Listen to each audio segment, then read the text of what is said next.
the basics and the obvious. Pricing and strategy, we'll talk about here in a second, but swag and conference supplies, make sure you put that in the budget. Don't forget about those items. But let's talk about pricing strategy in particular. You got FDA approval, you're going to market, you're putting this in the hands of customers, right?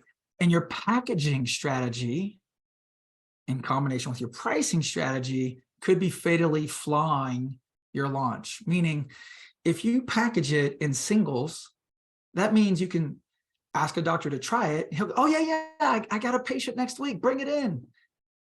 And you do. And now you have an N of 1.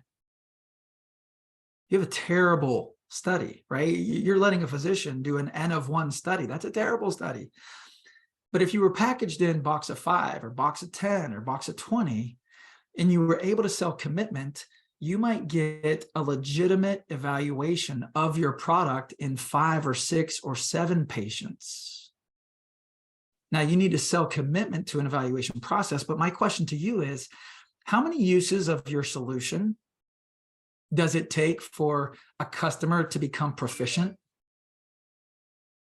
If you know coming out of the blocks that it takes 10 uses of this product before they feel confident and proficient, don't let them do just one. And that might impact your pricing, and that might impact your packaging. Okay, let's shift gears. Caitlin, do you want to strategy ask a question? Sorry, the Bible on launches, which is Crossing the Chasm by Jeffrey Moore. Now, obviously, this is written to computer technologies, but it absolutely applies to biotech launches. Now, here's the problem. Most organizations have not figured out how to apply the insights.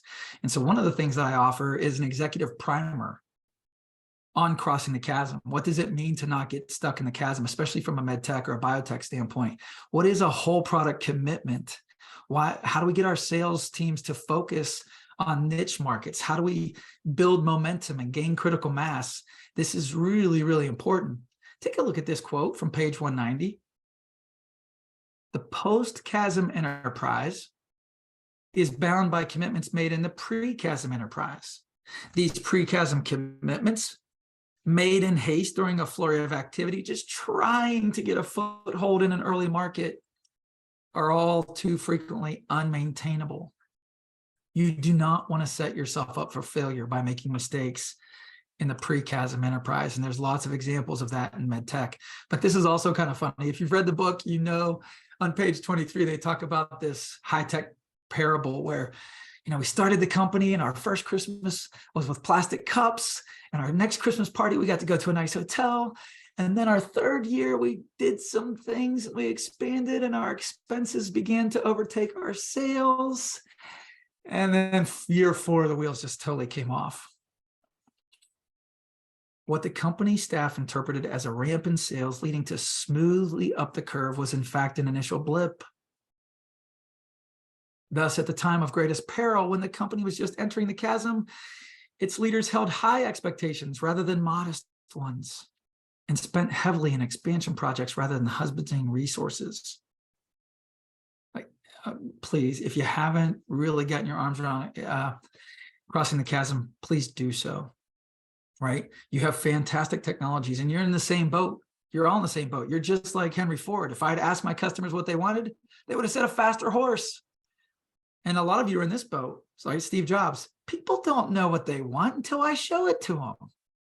Right?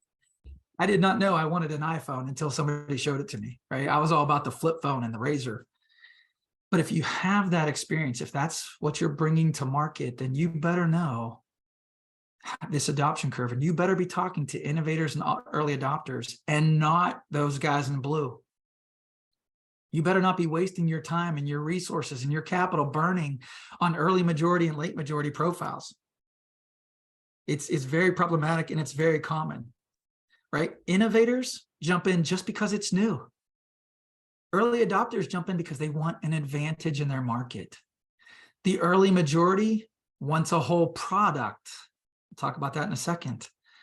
The late majority wants the early majority to go first and tell them it's okay.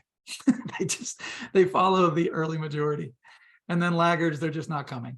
So don't worry about them. Success requires insights.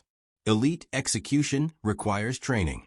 Go to www.exsalesconsulting.com/special offers.